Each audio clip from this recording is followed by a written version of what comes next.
Okay, let's get to it, man. So welcome to the Bill and Will Show. It's my boy AB. I'm going to let him introduce himself. Yeah, so my name's Burnett. I'm a sports broadcaster. I kind of fell in love with the whole thing of sports broadcasting when I was about 7 years old, and started playing Madden, and then I started getting into playing, college football, NCAA video games, and I grew up in one of the Taj Mahals of college football in South Bend, Indiana, where I still am a Notre Dame fan. So. We so good? We're good. Okay. Sorry about that. No, yeah. No, you're good. So yeah, I kind of grew up in the Taj Mahals of college football, and South Bend, Indiana, where Notre Dame is, and I'm a huge Notre Dame fan. I went to Arizona State University to study sports journalism. It was an awesome program. I got to cover the Final Four. I got to cover the Final Four. I got to go to a college football national championship game between Alabama and Clemson. That's Alabama ended up winning that one before Deshaun Watson came back and won the next match. But yeah, I've just been a huge fan of sports ever since I kind of had a football in my hand when I was 3 years old. So it's just been awesome. I love what I do, and I wouldn't trade anything that I do for the world. Well, I definitely appreciate you coming in, filling in for old Gibson, man. He's on vacation in Seattle right now with his son. So we're gonna get into there's a lot of things going on right now. So let's get into the big news with Texas, since we on that tip of NCAA. They're gonna have fans in the stands. Yeah, no, it kind of just came across the waiver wire here a little bit ago that they're gonna allow 50% of fans in their stadium. Which, I mean, if you look across the national landscape of college football, I mean, almost every university has came out and said, I mean, even the Ivy League, they came out and canceled all of their fall sports. So for the University of Texas to kind of come out and say, hey, we're going to allow 50% of fans, I think that's not only risky, but that's huge news. Because, I mean, Texas, the state of Texas, I mean, Greg Abbott, he's been very prominent on, opening and keeping things open, but doing it in a safe way. And for the University of Texas just to come out and say, hey, we're going to just allow 50% of fans, and it's kind of unprecedented, because no other school, we haven't seen any other school even say that we're going to allow like 25% capacity to any of these football games. So for them to just come out and say, oh, we're going to allow 50% of 93,000 at Memorial Stadium over there in Austin, it's kind of unprecedented, and I think it's personally kind of risky. And I mean, we've started to see the numbers die down across the college football landscape. I mean, Notre Dame, they tested 103 student athletes a couple weeks ago, and then they had 0 cases. They did have one case come up, but again, the COVID-19 numbers have gone down across the student athlete landscape. I know about a month ago we saw University of Clemson had 28 positive cases, and now those numbers have taken a nosedive down as well. So things are looking promising, but for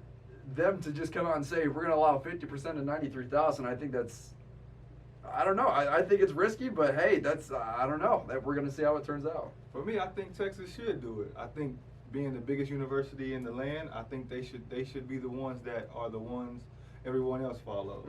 I think Texas should be the one spearheading, and if it falls short and it doesn't work, at least they tried. Right. They shouldn't be like any other little schools. I don't want to disrespect any other schools. Oh, no, yeah.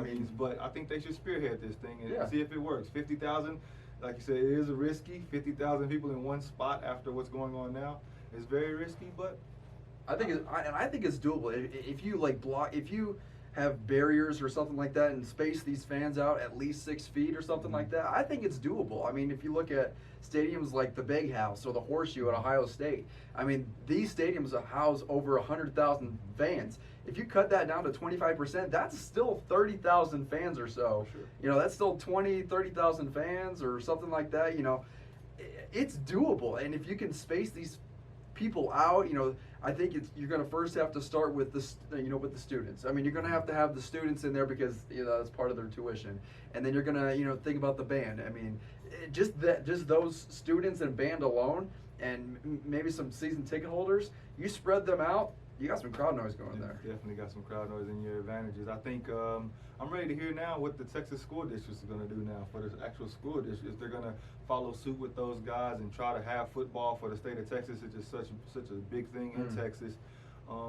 But no, I like it. I think they set the bar. Now everybody else comes where they want to come in at, but it's very interesting that did come through. That they did say, hey, we're gonna start at 50,000 or we're 40,000 wherever they start at, and then we're gonna see. But big news from Texas. Yeah, and then kind of more here locally. I was talking to lead football head coach Clint Hartman, and he said his team's gonna play. He doesn't care if they're gonna have to play some independent schools or something like that. He is going to make sure that his kids get a senior football season for these seniors because as someone who's played high school football before, it's a very, it just it makes your blood pump a little extra more, knowing that you get that senior season, you get to show out and play the sport that you love. He said that they're gonna go out and find some teams. They'll go play out in a cornfield or something like that. But no, I mean it's very important. And his message was he's gonna make sure that his senior student athletes get a football season. So that's kind of a local, more high school football scale. I know. We're at the home of Friday Night Lights, so you got to have football in the fall. You have to. I think a lot of student athletes depend on, and for the most part, look forward to their student athletes, but a lot of students are athletes before they're students in their mind. And they look forward to guilty. They look forward to going to school to play football, and they need that. A lot of kids won't go to school if they don't have that extra push, and I know it's sad, but it's the reality of it right now in sports with football and basketball and other sports. But I'm glad to hear that Texas stepped out because they should be in the forefront with schools like Notre Dame, like you said, and Michigan and Ohio State. I wonder what's going to happen with those schools next because the Big Ten came out and said what they said about non-conference games. So it's interesting to see what's going to happen there. Yeah, and actually, and just one more point about college football. I don't know if you had the chance to see this, but Notre Dame actually was in talks with the University of Alabama to play Week 1, which obviously, I mean, if you watch college football, that's a big game. This had arguably the chance to be the most watched college football game of all time, right up there with Texas USC back in 2005 and 2006.